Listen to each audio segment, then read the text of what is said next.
test of the alphabet with our neighbor. So pull in. Sorry, we had a little bit longer lunch. So I'm just gonna go with who's here.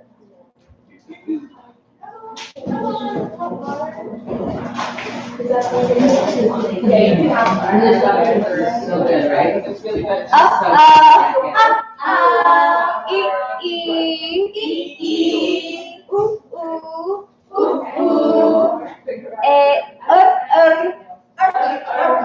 Sorry, you listened to me and I did it wrong.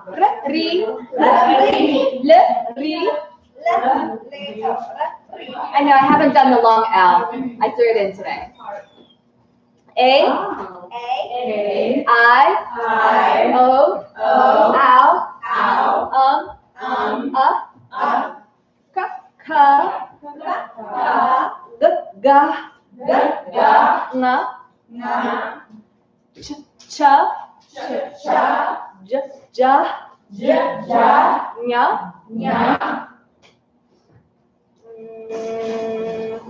Janine, can you do it first once with your mouth full? All right, it'll be my best one. Just the beginning. Yes, please.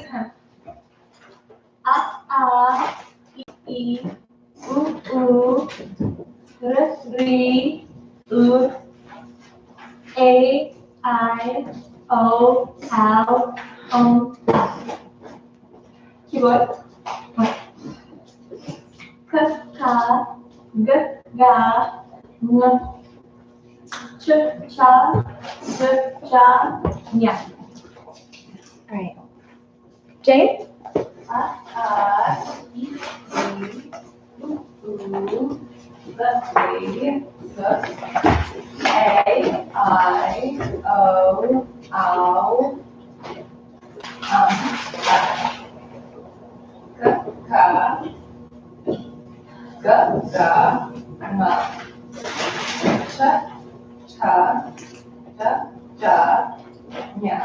Okay, so we're going to move on and learn the next letters.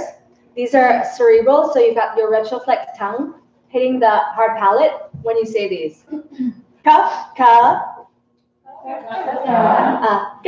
ka. It's T-A. Ka, ka.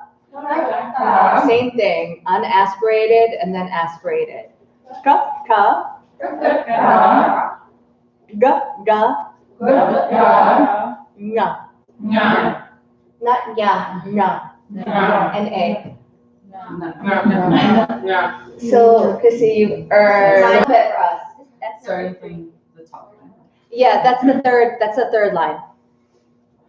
Okay, so starting from the top. Yes, please.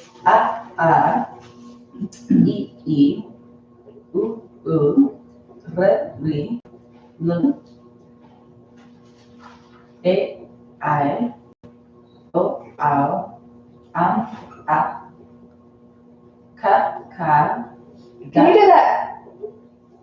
Ka. Thank you. Ga, Ñ. Ñ. Ch, cha. J, Ñ. Do the new line. Which one? Ka. Oh, okay. This is the new one. Yeah. So, ka. No, the new line. Yeah. Ka. With a T. Oh, okay. It's T-A, everyone. Retroflex T. Ta, retroflex. Ka. Ga, D-A-D-H-A. Ga. Are we still in that line? We're on the third line of the consonants. What does the thumb do? The tongue bends up and touches the hard palate. Ka. No, T-A with your tongue touching the roof of your mouth. So the first one on the third line would be a T. Can you guys, I'm sorry, can you be a little quiet for a moment?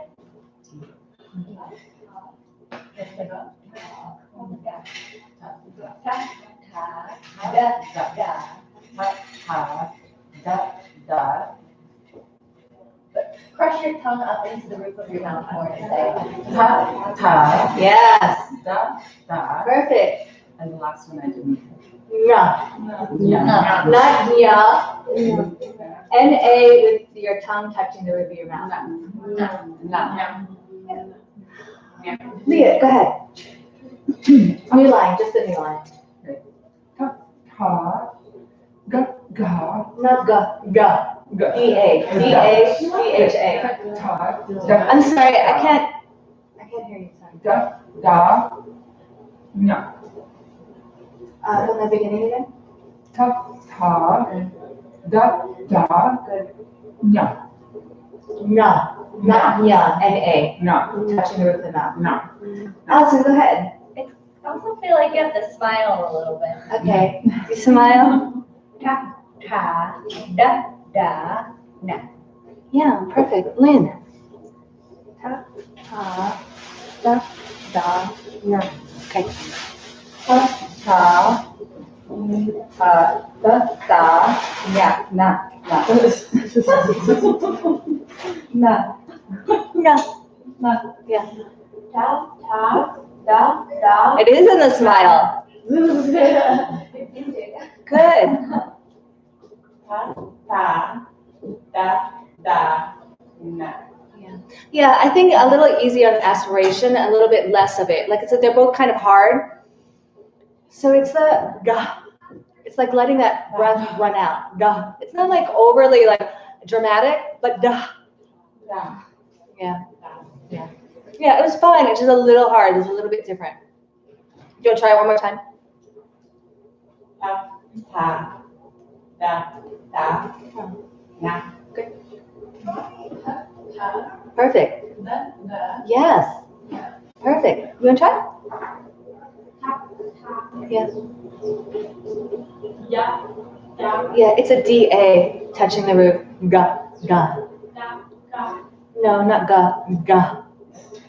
D-H-A. Touch the roof of your mouth. Ga. Yeah. Na.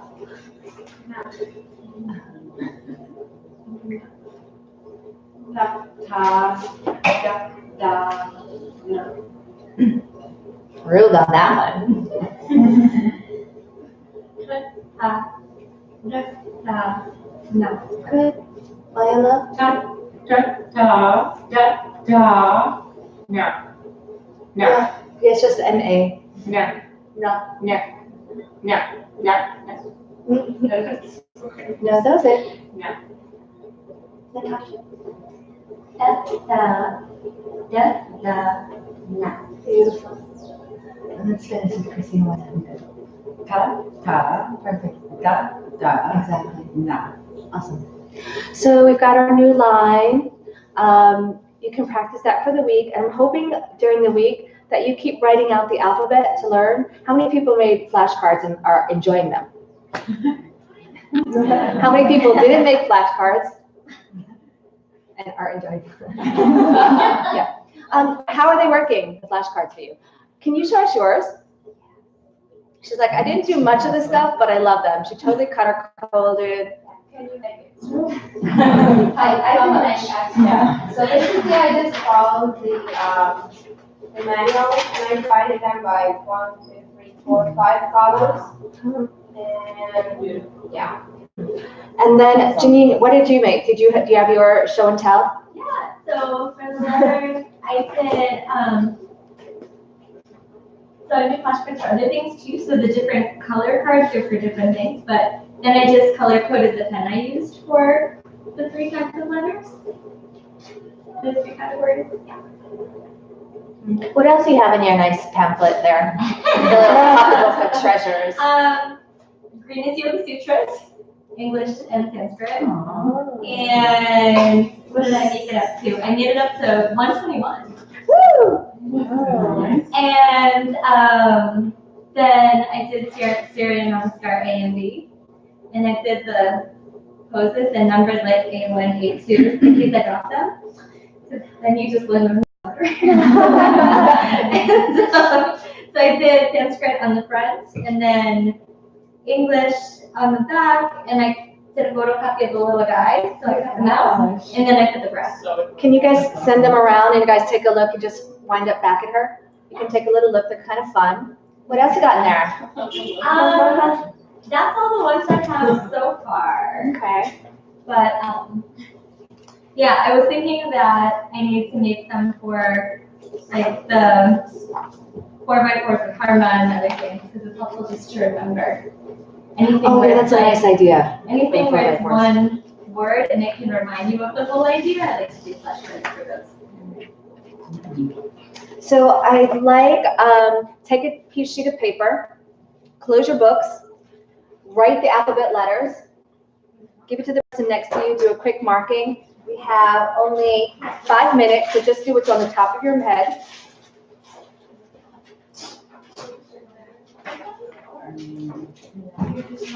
Just go for it. We'll do this almost every week, so it's just to see what you understand, what you know, and what you don't.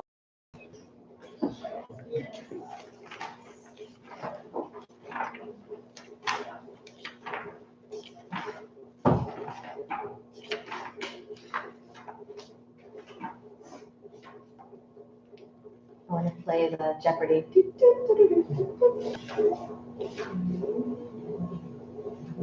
Oh, that's really what it is. Stop turning around, go wrong. Oh, no. So it's really good to practice your spelling because I went through and I had to fix them over and over and over and over again.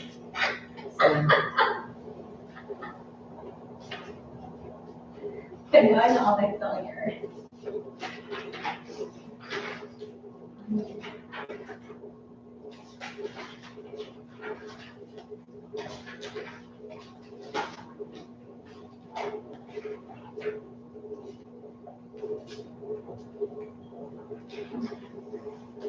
I didn't know what printer to use.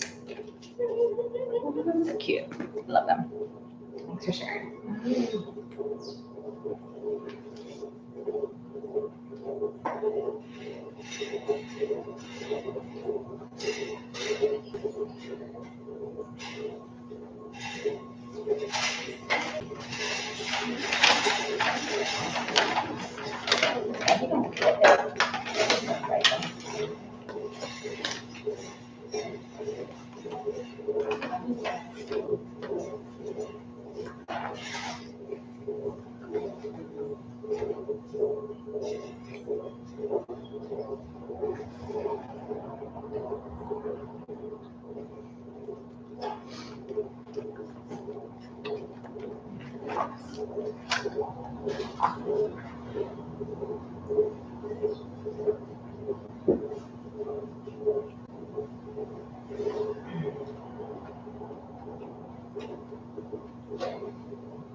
And just one more minute to write out what you remember.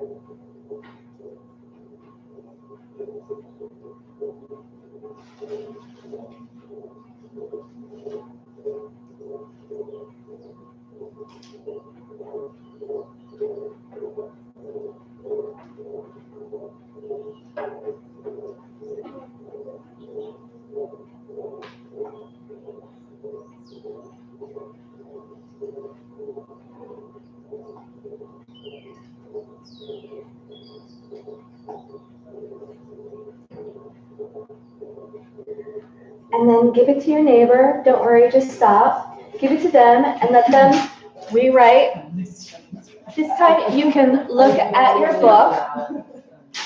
So you can look at the book at the alphabet and you're going to write the corrections either below or above it. Circle the ones that got right. So you're going to write it out on their sheet, the correct way to do the letters, anything that they left out. Circle the ones they got right. And just take 2 minutes to do that.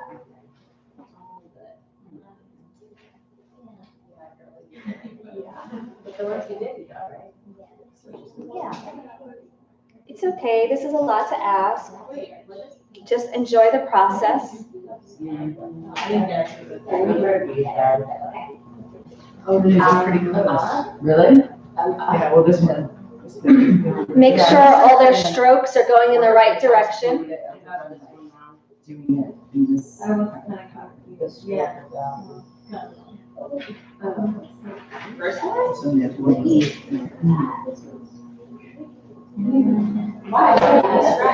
Oh, yeah. That's okay.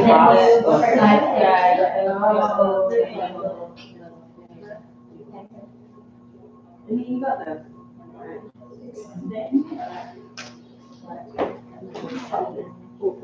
Do you call it photos? Yeah, that's great. I just read it. If that makes, like, as long as it makes sense for you. Mhm.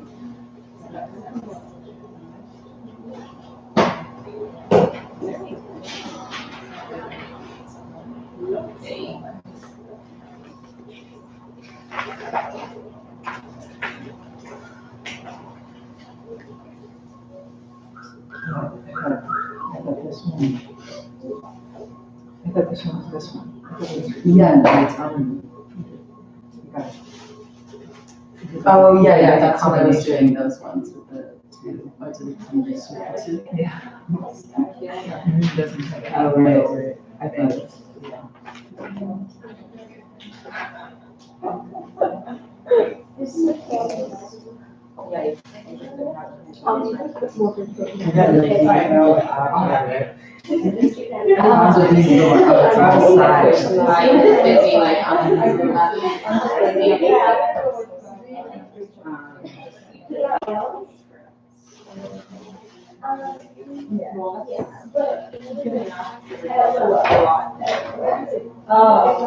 Oh, there needs to be a line. Definitely flashbacks. Yeah.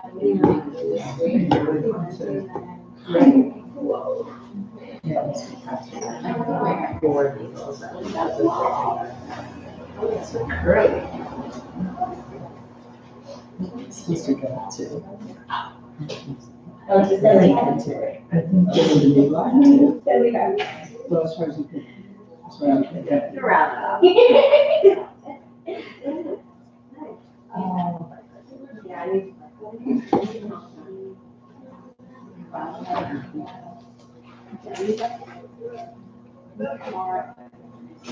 Okay, do a quick review with your partner if you haven't. Show them what they got.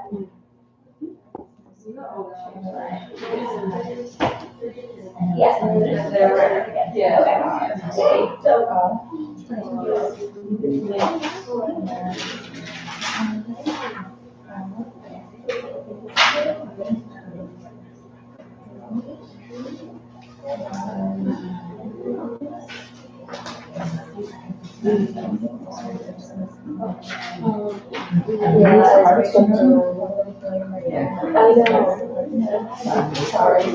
You didn't really do it the first time. You just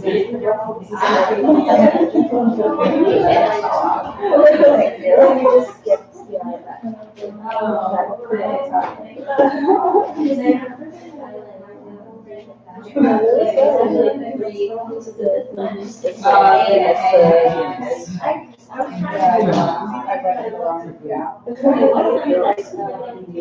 I know. Oh, yeah. Not.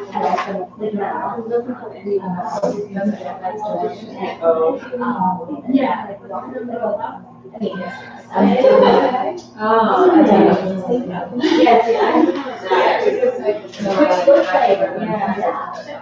Maybe. I'm not sure. I think It's like missing the AI.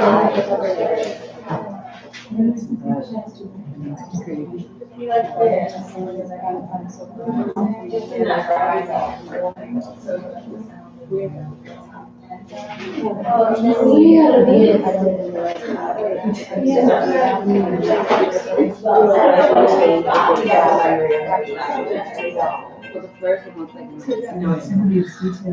so by the time that we finish our training, you guys are going to be teaching your own class, and you're going to have a final. We haven't decided if you're going to do it a group final or not, but one of the things you're going to have to do is write out the alphabet. So I think it helps to write like at least once or twice a day, if you have time to write it out, just to revisit it, because that's what gets so hard, is not having it in the brain every day. And then the new letters that you'll be getting every week. So you just got 5 more letters today, which are right. And so maybe that writing 10 times, write it out, so it gets familiar. So we'll do that every week, and it should be enough week to learn the whole alphabet. But Mila, if you don't mind, could you pass around your cards and people can see how you did it and see if they like it or think it's going to be something they want to work with every day? Thanks. So that's a nice way. How did you guys do? Give me some numbers of how many you got. Just yourself or your partner, whatever one you have in front of you. So we all have an idea of how we're all doing. We forgot fast enough. Are you set, Leah, on that side? 12, right? Awesome. Tracy, how'd you do? She got 7, 12, 7. Natasha. What? 15, yo. Wow.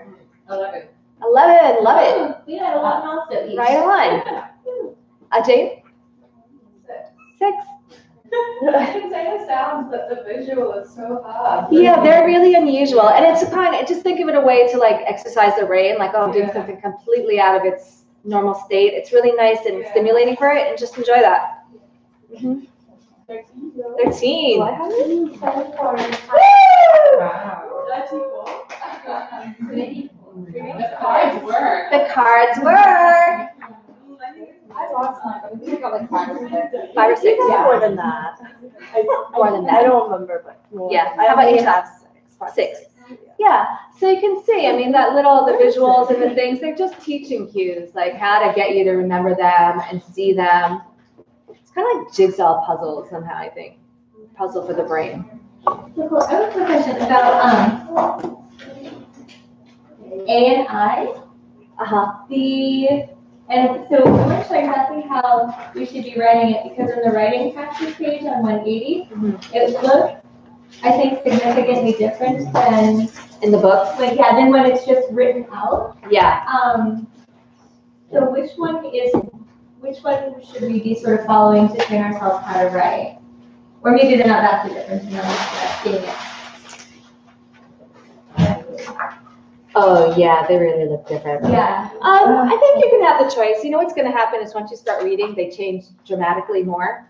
Yeah, it's just hard reading, I know. But you see them alone, and then they start to change and get combined to spell letters. But I typically will write it the way that's not on page, the writing practice, the way that it is how I write it. But you're going to see it in a variety of different ways. But you actually get really accustomed to it, so it's not such a big deal. Just initially learning, it's like learning the differences. But I like writing mine the way that it's on the first sheet, not in the writing practice. A and I. I feel like it's conjoined. Yeah, exactly. All right, so let's put that aside for now and move on to Yoga Sutra. Patanjali Yoga Sutra. Patanjali Yoga Sutra. Samadhi Pada. Samadhi Pada. Atta Yoga Anushasanam. Hatha Yoga Anushasanam. Yogaschitta Vritti Nirodha. Yogaschitta Vritti Nirodha. Page 79. Tadadrastu Svarupe Vastanam. Tadadrastu Svarupe Vastanam. Vritti Sarupyam Itaratra. Vritti Sarupyam Panchataya Klishta Aklishtaha. Ritaya Panchataya Krishna Akrishna Pramana Viparyaya Vikalpa Nitrasmitaya. Pramana Viparaya Vikalpa Nidrasmitaya Pratyaksha Anumana Gamana Pramanani. Pratyaksha Anumana Avamana Brahmani Viparyayo Meta Jnanam Atadrupa Pratishtam. Viparaya Mityajanam Atadrupa Prastisham Shabda Jnananupati Vastu Shunyo Vikalpaha. Shabda Jnana Anupati Vastu Shunyo Vikalpaha Abhava Pratyaya Labana Vritir Nidra. Avana Pratyaya Avana Vitirnidra. It's all going to require to learn. Nope. But we're moving into chapter 2, Sadhana Pada. Sadhana Pada.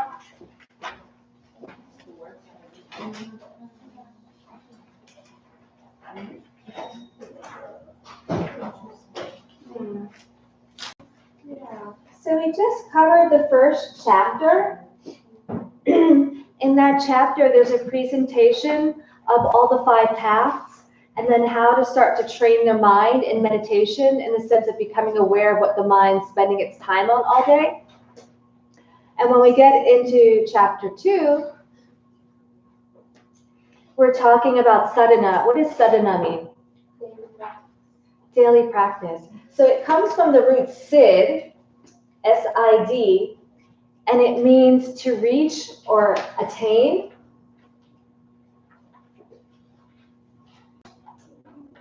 So the third chapter, sometimes it's called Siddha Yoga. It's with all the powers in the sense with that same root, Sid. If that yogi has a lot of siddhis or a lot of magical powers, it means they've attained something. Siddhartha, which is a name for Gautama Buddha, it means one who has reached the goal. Artha means the goal. We also had Artha yesterday. What did it mean? Oh yeah, I think it's that's kind of interesting. I have to look at that one. Not Arda, Arta. Yeah, that's what it is. Thank you.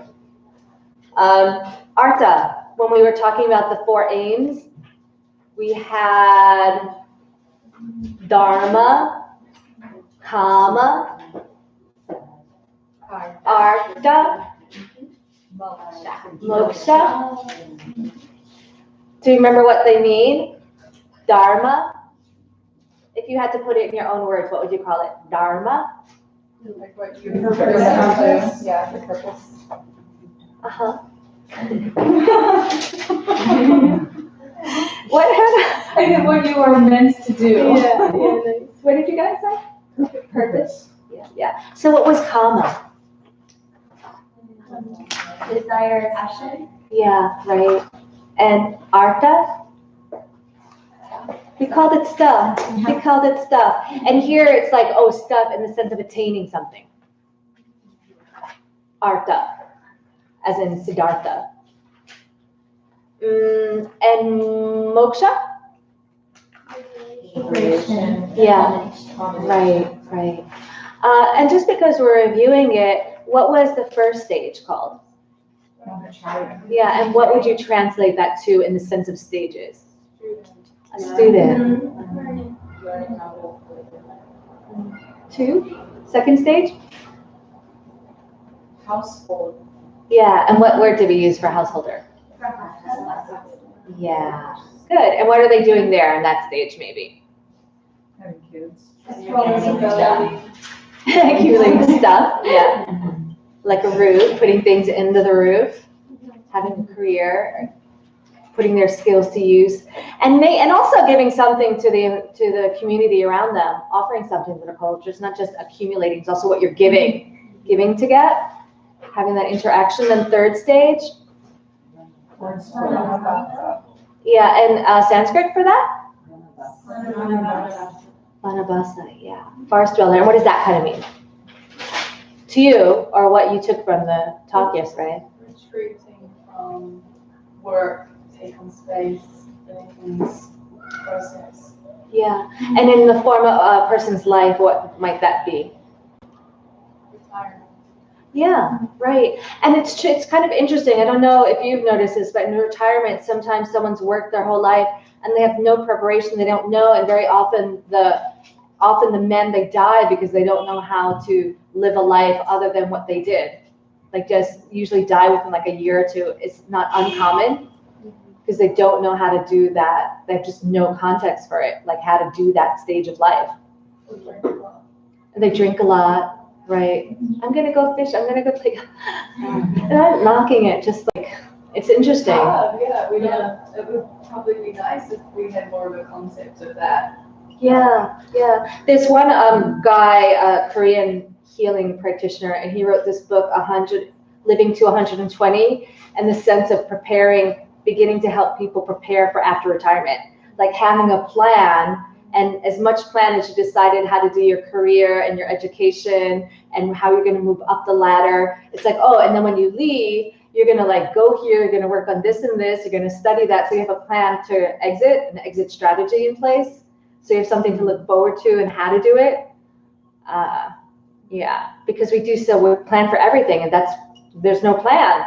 But all you've been used to your whole life is like planning. And then there's like no plan. What do you do? Gesundheit. And last stage called? And what might you call that? I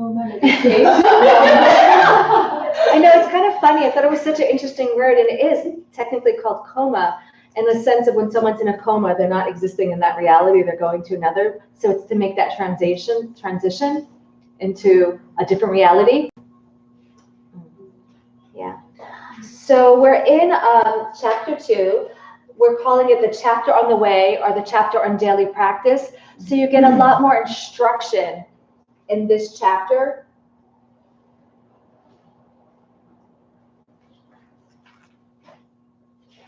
I'm trying to decide how I want to talk about it. And the emphasis in this chapter is on the 4 higher truths. So the 4 Arya truths, it's what happens when an enlightened being or someone saw emptiness directly, when they come out of it, certain things that they realize. So that's one of the things that gets covered in this chapter. We're going to look at the way people plant karmic seeds, how it starts from ignorance to how they create pain by how they like and dislike things ignorantly. And we talked about in the first chapter, Abhyasa. Do you remember what Abhyasa is? What's the word that I always have trouble saying? Vairagya. Vairagya. Do you remember this word? We're going to have to jump back. All right, so let's go back to first chapter and find this one. I think it's third.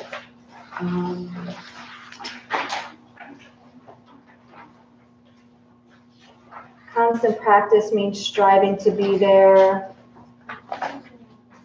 That's not the one. It's near there. Abhyasa, to have to be, to sit. What number? 1.12, 113. Yeah. Right, so 112, stopping it requires constant practice and giving up your attachments.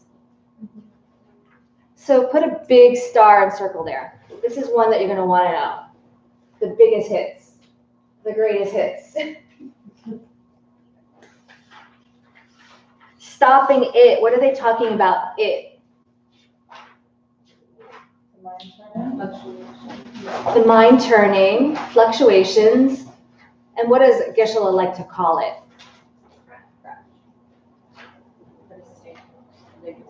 Yeah, the big mistake that we're making, that the mind keeps turning things around in a wrong way, perverting it. having fluctuations, making a mistake of how we think about ourselves and everything else around us. And yoga is stopping how the mind turns things around incorrectly. And so this one says, 112, somebody read to me the English. Stopping it requires constant practice and giving up your attachment. Right, and then the next one, 13. Constant practice means striving to be there.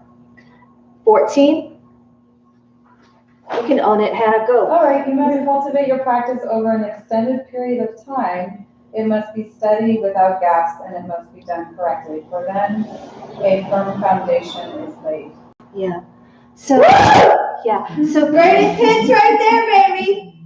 So put like a nice connection that draws those three together. You want to understand how those three work together. There's giving you a lot of information about how to practice. So yesterday we were talking about when someone is not ready for that death process to happen and they've made all these attachments to their life. We use the metaphor of that silken cloth over a thorn bush.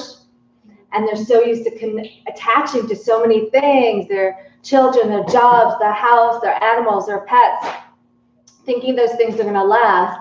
And when they're not lasting, like their health, and they start to change, people have a hard time because they weren't prepared for those things to change, but it's inevitable for those things to change and not to last. That's part of what it is to have a life experience. And one of the big problems and mistakes we go is we think things are going to be that way, absolutely. Fixed out there, established out there, functioning that way.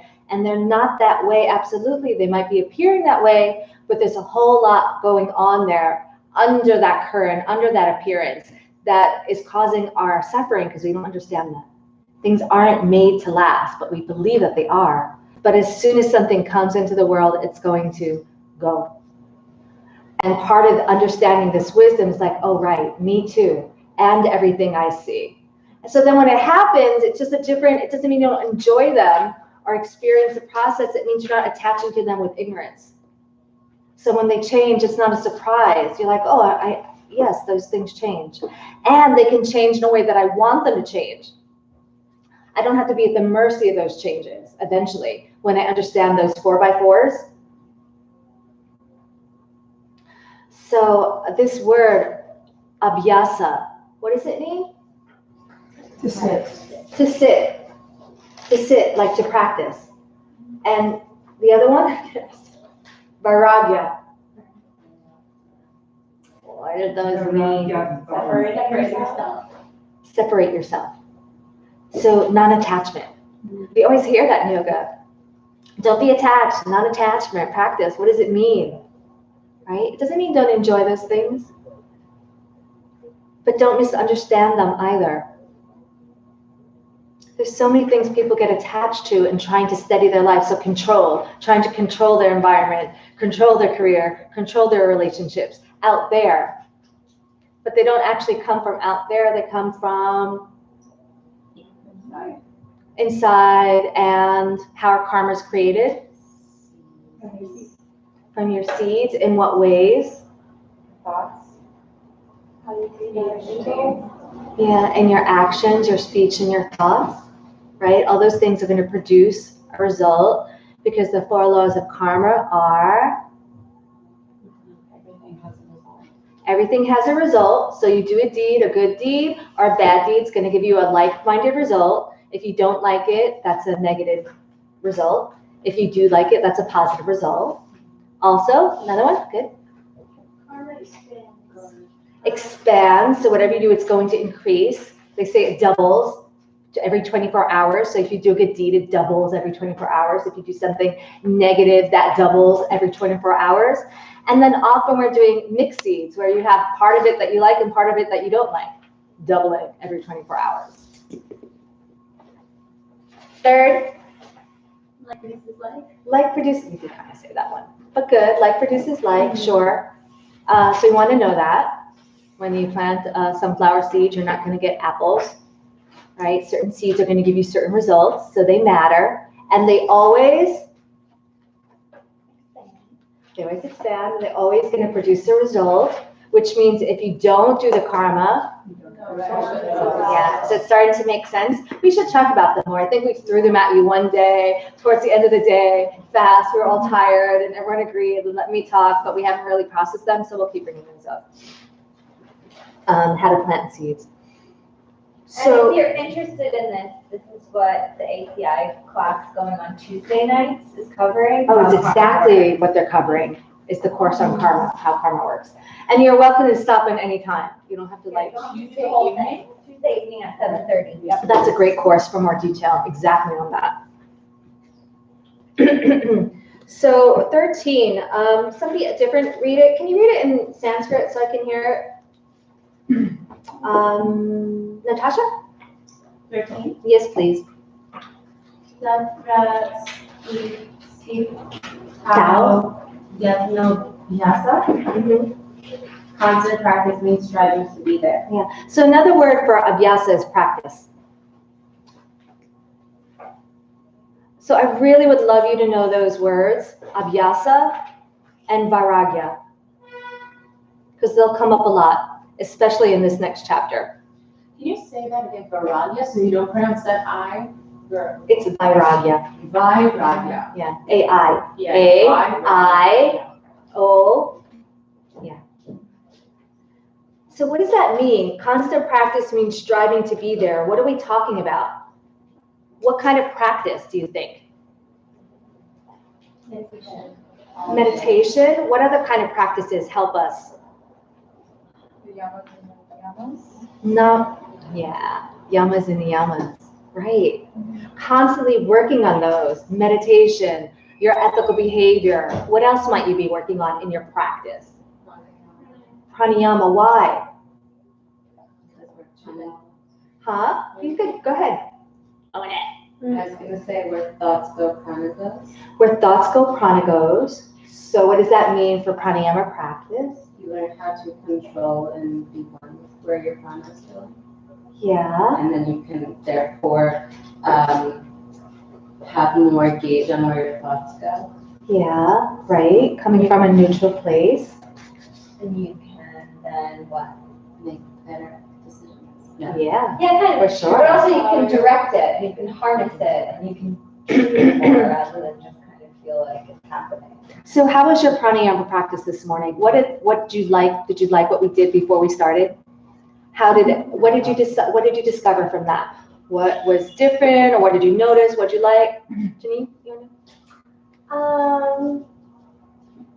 That when you really visualize expanding and sending out the light, I could actually feel it like it felt like my brain was like my brain muscle, which is not a thing, but it felt like a thing. Yeah. It was like relaxing and expanding also, so I could feel like there was like a physical part to it in addition to thinking about it. Yeah, are you talking about the meditation or the pranayama today? Oh my goodness, I actually put them together in my memory. Yeah, that's okay. That's fine. Yeah, I mean, there is that happening, and the fact that your mind is making new connections and synapses is not. But to the same point, now that I'm clear what I was remembering as well, but it's the same with visualizing. I work on visualizing when you breathe in one nostril and in the other to actually track the air, and that when you do it, when you do it enough and really think about it and picture it, then you can feel it. Yeah. Which is. Yeah, big deal. This unseen thing that we weren't even aware of, suddenly you get to have contact with it. So we're actually using the breath, but it's moving the prana through the channels. They're actually two different things, but you're working using the breath and then guiding the prana mentally to put it where you want it, which is part of pranayama, is controlling that aspect. Did you want to share something about how it Yeah, because I told you before, it Yeah. had a big effect on me personally, but also, well, for me, it really really grounded and focused me, and also I noticed that many times it takes me time for the asana practice to find my breath. Like towards the end of the class, I usually find easy ujjayi, but at the beginning, it's very hard for me, and that was kind of a way to clear the digestion, to make the air and it felt really good, even in the beginning of the practice for me. And also, because it felt good for me, I was hearing everyone else too, breathing. It was great. I really heard everyone do ujjayi today after. It's amazing. You're harmonizing your body, your speech, and your mind. Usually they're operating on different lengths as we go through the day. And in your pranayama, you're harmonizing your breath, your mind, your consciousness, and your physical body to work as one. You're bringing it in its most ideal state to focus. And because of that focus, you understand what you're doing more, and you're more present to what's going on around you. Because that's what it is to be focused and clear, to be harmonized, to be in integrity with yourself, to have those things work, your heart, your mind, your spirit, because of your prana and the thoughts writing together. And now you're working them, moving them physically, consciously through your body. They're powerful. It's pranayama and work. It's exciting, right? Anybody else want to share how practice went because of pranayama practice today? Before. I really liked picturing the perfect channels. That really, I think, helps me with my posture and just sort of visualizing that the channels don't follow my posture. You really picture perfect channels really helps. You mean your perfect posture? Pardon me? And that's sometimes they'll do that, with the athletes and everybody. Visualize, yourself winning the race. Visualize. And you're working through your power of your mind to bring into existence what you want, the power of visualization, and seeing like a clear, perfect light body, which is like an end goal for a person to attain a light body, and clear channels running in, perfect ones, so not twisted or knotted. And because your mind goes where your prana goes, and that's what's creating your reality, these are really powerful practices that deserve to be done every day, and make those corrections and do them with awareness. It's like you're creating your reality with those. So we're going back to chapter 2. So repeat after me. I'm doing chapter 2, verse 1. Tapa Svadyayeshvara Pranidhani Kriya Yoga. Tapa Svadyayeshvara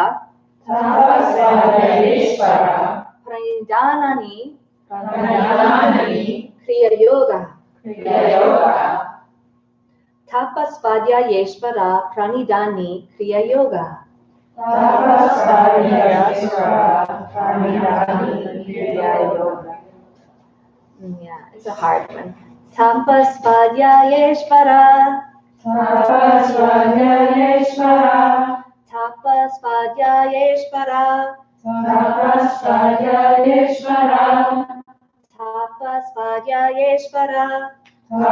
Svadyayeshvara Pranidhanani Kriya Yoga. Pranidhanani Kriya Yoga.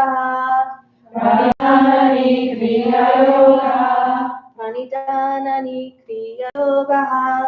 Pranidhanani Kriya Yoga.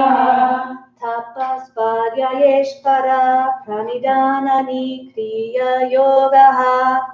Tapa Svadyayeshvara Pranidhanani Kriya Yoga. Tapa Svadyayeshvara Pranidhanani Kriya Yoga. Tapa Svadyayeshvara Pranidhanani Kriya Yoga. Tapa Svadyayeshvara Pranidhanani Kriya Yoga. Tapa Svadyayeshvara Pranidhanani Kriya Yoga.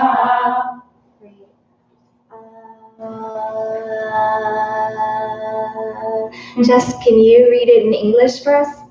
Sure. Undertaking difficult spiritual practices, regular study, and prayers to the Master are ways of becoming whole, which are activities. Yeah. So tapa has a sense of effort, almost a sense of creating heat. And it means here undertaking difficult spiritual practices, undertaking practices for your spiritual goals. So in the key words, it's really not there, but you can write it in difficult spiritual practice, tapa. Sometimes we hear it as tapas rather than tapas as in small plates to eat in Spain.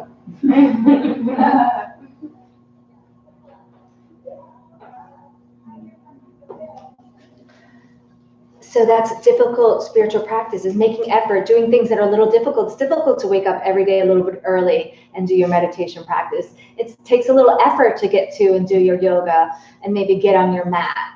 You know, maybe you feel good after, but going through it, sometimes it's hard. You know, it's making effort, studying every day, having to review, making time. That's tapas. That's making efforts. Then we have regular study, which is, which one is? Svadhyaya. So write that in, because I'm sorry, I didn't have the place for those words on that one, and those are important. Svadhyaya. Svadhyaya.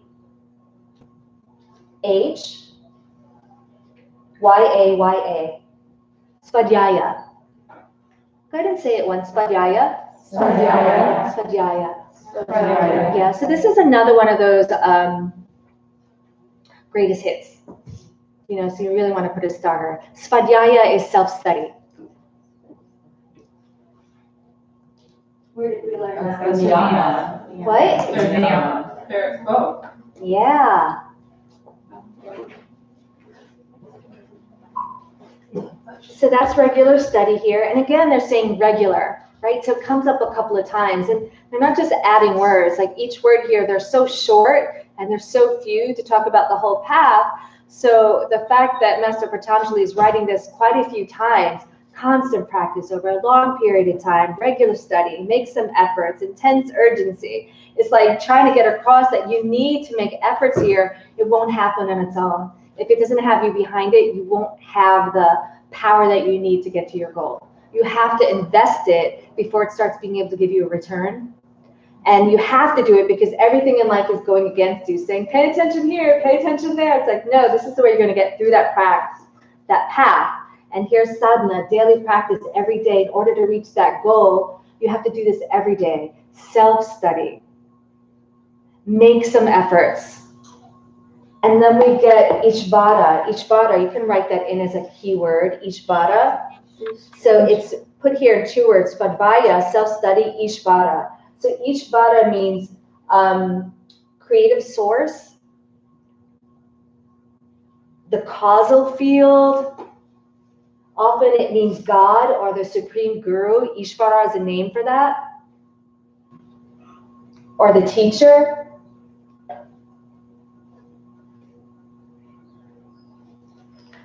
And then you get this next word, pranidhanani. Say pranidhanani. Pranidhanani. Yeah, this means like dedication and devotion. And they're saying, so to this supreme teacher, to this supreme wisdom, you want to have a dedication and devotion.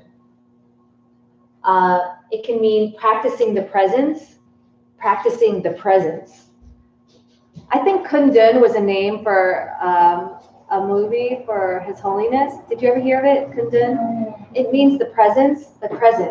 Like sometimes you have that sense you're around somebody, a holy person, like an enlightened special person. They have a certain presence aura around them. And we have that around people too, stars and friends, and when we're in their presence, like that changes. So this is when you're in that kind of person's presence, that holy person's presence, and you bring your devotion, your heart to it. You're in a place to surrender yourself, to be open to them. Your heart's going to be opening with this devotion.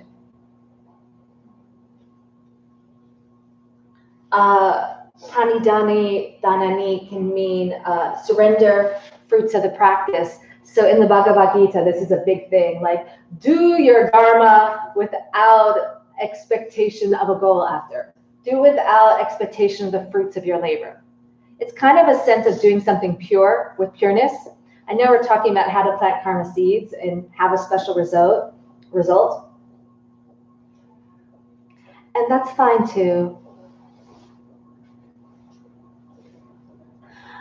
It's a sense of when you do something and you tell everybody you did something good. Guess what I did? I did this really good thing. I just fed like all these homeless people. Like, it's not a bad thing. And then there's something different about maybe you do it, but you don't tell anybody of the good things you're doing. You know, like you're not doing it for people to appreciate. Or maybe it's wise that you tell people because then they want to get on board and help you. But you could see how those different motivations and intentions will change the outcome of what you're doing. And so slowly we're inside in our practice and we're learning how to plant seeds to bring the results that we want. How do I have to live? What kind of seeds do I have to do? How do I take care of people in the purest manner? Because then I'll get back the purest karmic return on that, you know, without it being a mixed karma. Sometimes you have something happen and it's good, but it's got some part that's not really good too. So we're learning, like, there's different ways that I can do things in the world, in my body, in my speech, in my mind. Sometimes you can do something really good, but in your mind you're thinking about, oh, how everyone's gonna like think you're so cool because you do this thing. You know, that's part of it, and that will be show up in the result. So we're learning how to plant pure karma of it here.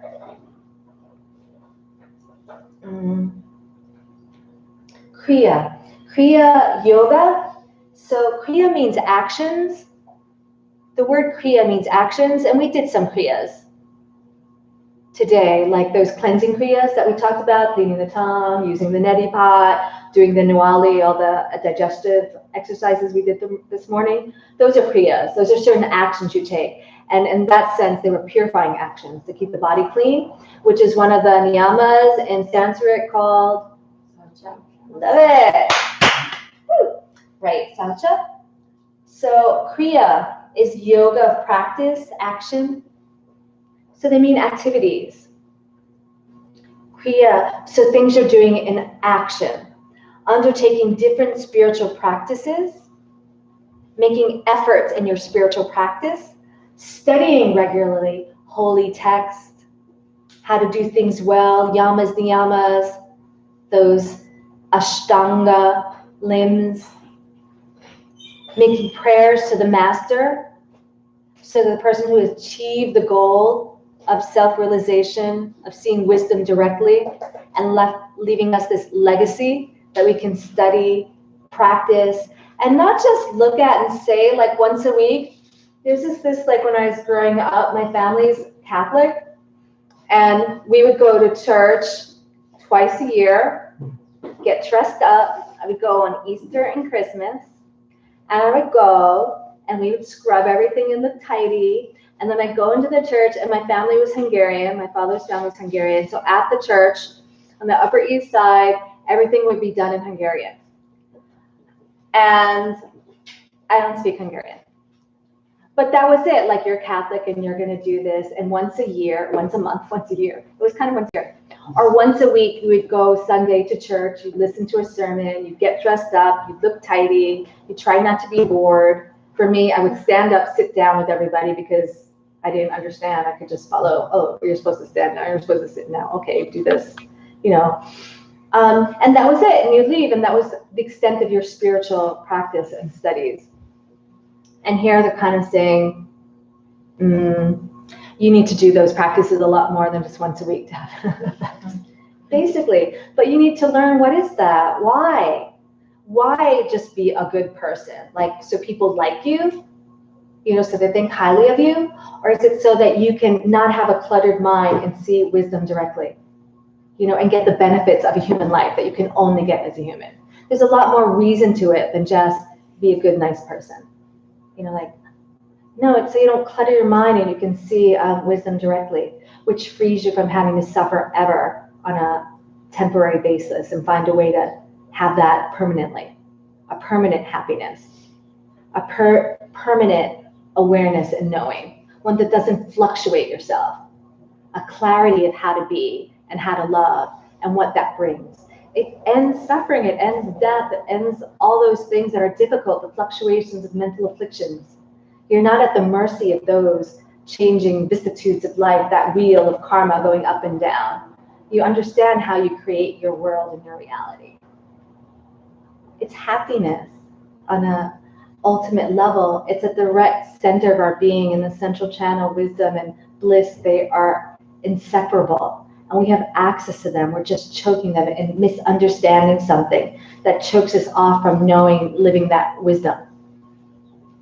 So we're learning like, oh, I need to do these activities on a daily basis. I need to make efforts. I need to study. I need to study from somebody who's achieved those goals if I want to achieve it myself. This is the chapter on the way, second chapter we're just entering.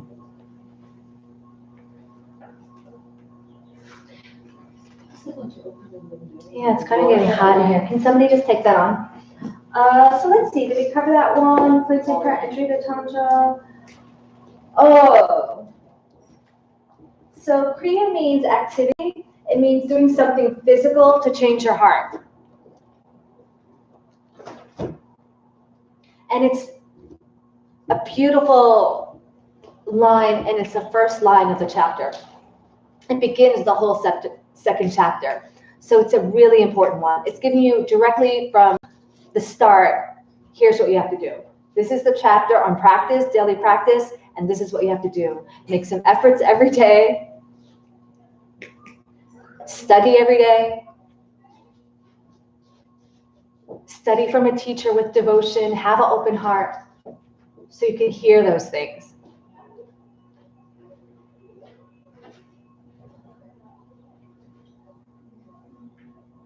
So it kind of means it's like the first of the 8 limbs of yoga, where you're meant to work from the outside in, using the body to change your heart. Does anyone remember the Tibetan for that? Using inner and outer methods and so opera. Good. Chinang, tabla, sora, be. Everybody? Chinang, tabla, sora, be. It's probably going to be on your final. Because it's important. We're working from inner and outer methods. And since this is a chapter on sadhana, this is the chapter that talks about all 8 limbs. Let's name them. Go ahead. First limb. Second. Third. Fourth. Fifth. Huh? We did it with this today. Pratyahara. Say pratyahara. And it means, anyone remember? What? Withdrawing from the senses. Withdrawing the senses from the outside, start to bring them inside. Because that's the 5th, the last 3 limbs. Who remembers them? You can say them English, you can say them Sanskrit, I don't mind. I just want to know if you understand what they are. Dharana. Dhyana. Yeah. So say Dharana. Dhyana. Samadhi. Dharana. Dhyana. Samadhi. Good. And they mean in English, Dharana. Focus. Focus. Dhyana. Concentration. Yeah, concentration. And Samadhi. Absorption, sometimes it's called absorption. Meditation. Here we're going to call it meditation. So we're calling those last 3 limbs here focus, concentration, and meditation. Focus meaning holding a virtuous object. Concentration meaning developing the ability to hold your mind on that virtuous object. And samadhi can be directly perceiving that virtuous object. Directly.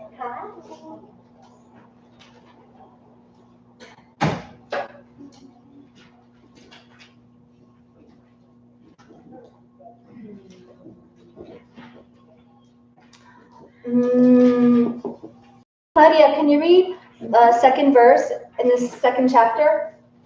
Samadhi bhavana atha yatra tanu dharana atha cha.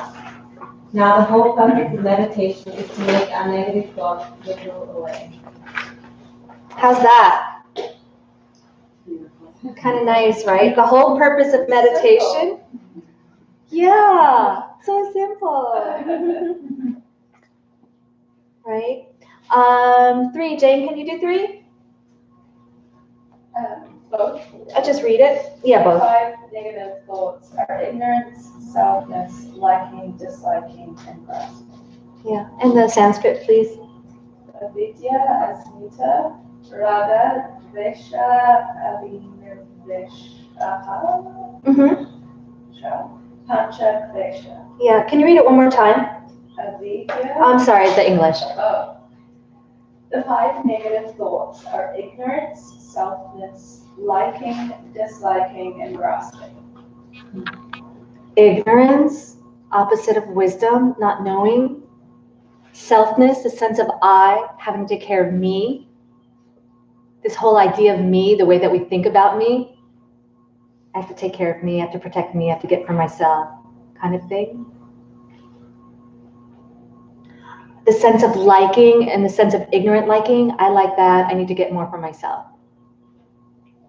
Or disliking, oh, I don't like that, I want to keep it away from me, I hate that person.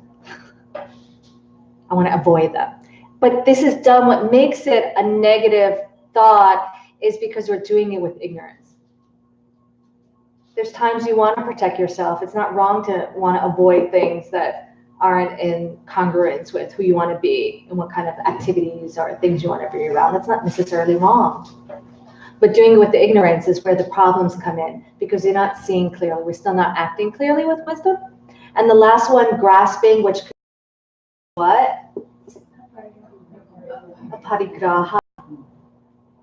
And one that we talked about recently in the sense of Attachment.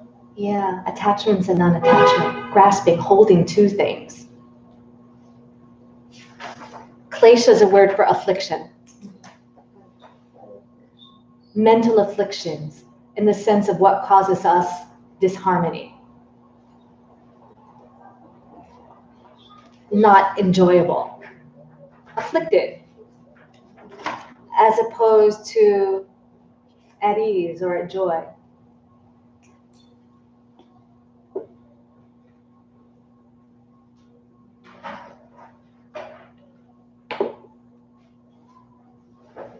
Let's see.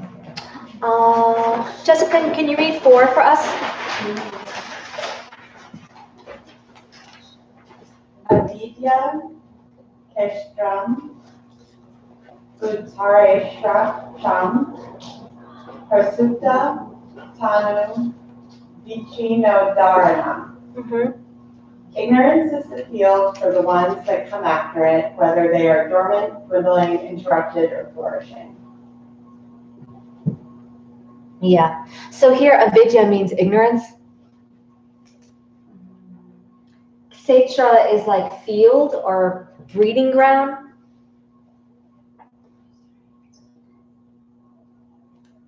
So I'm just going to do a quick interpretation of this. So ignorance here, it doesn't mean not knowing. It means misknowing, like mistake.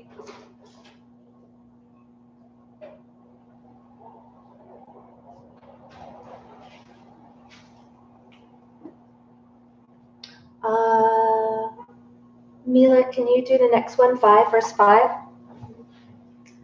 Anitya, Ashuchi, Dukkha, Anatmasu, Nitya, Shuchi, Sukha, Atma, Khatir, Avidya. In ignorance, we misunderstand our world.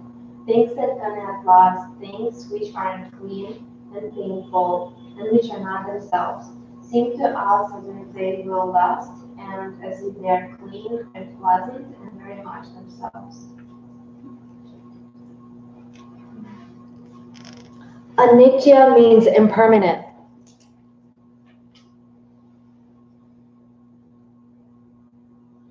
Shuchi, impure. Dukkha, who remembers what dukkha is? Suffering.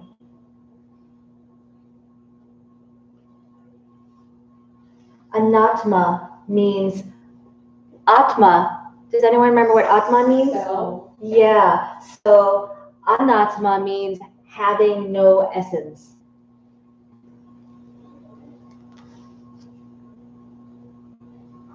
So anicca, asuchi, dukkha, anattama, these are 4 ways we make the big mistake. The big mistake. Things that are not permanent, we think are permanent. My new car, my new iPhone, my new boyfriend. Things that are not pure, we think are.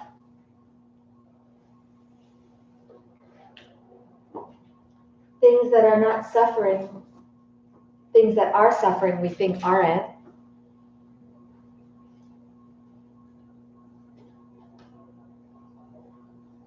And things that have no essence, we think they do.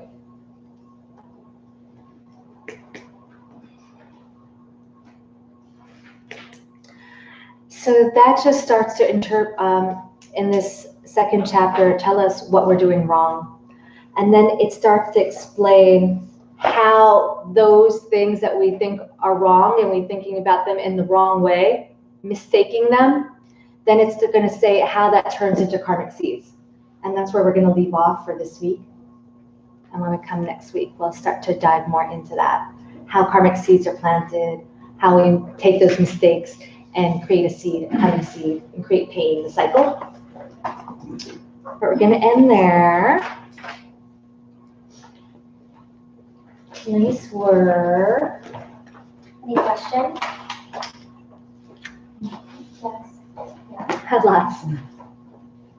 My question about the, you mentioned Bhagavad Gita and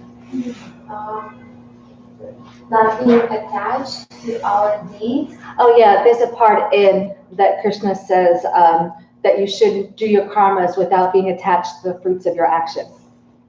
Can it also be like dedication? Can you just dedicate everything you do to Supreme or to the Master? Certainly you can.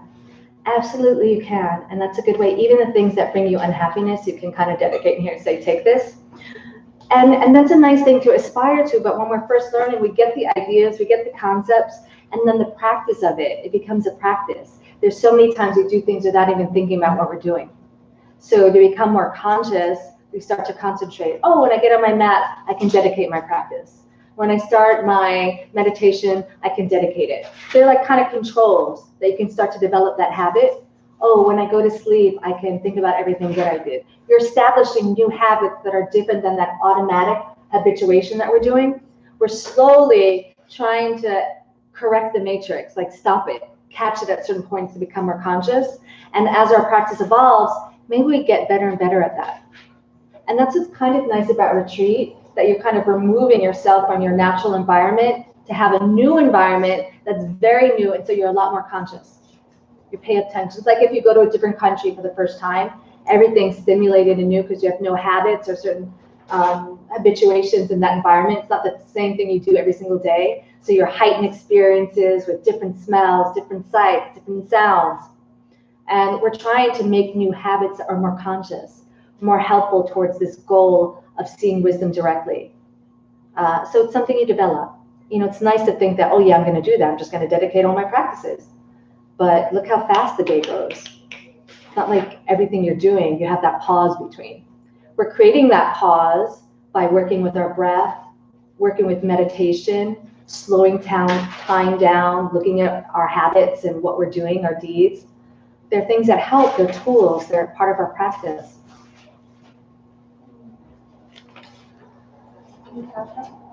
I have one technical question. In the Sanskrit, when there's an A or an AN before the word, is that like a prefix? Like a negative. The non or the non. Yeah. So we get klesha, which means like mental affliction, and aklesha, it's like not afflicted. Yeah, good. Lovely. I love it.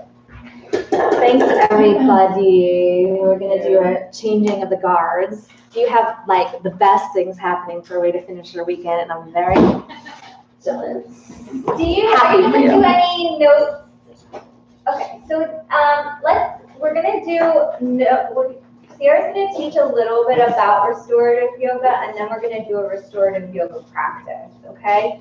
So make sure you have your notebooks and something to write with and put everything else away, you're gonna need 1 or 2 blankets, 2 blocks, and one of the big white bolsters from the back, and a strap. Have a great day. So try to clean up as much as possible so that the room is clear and clean and you're not having to think about a lot of stuff after we're done doing restorative.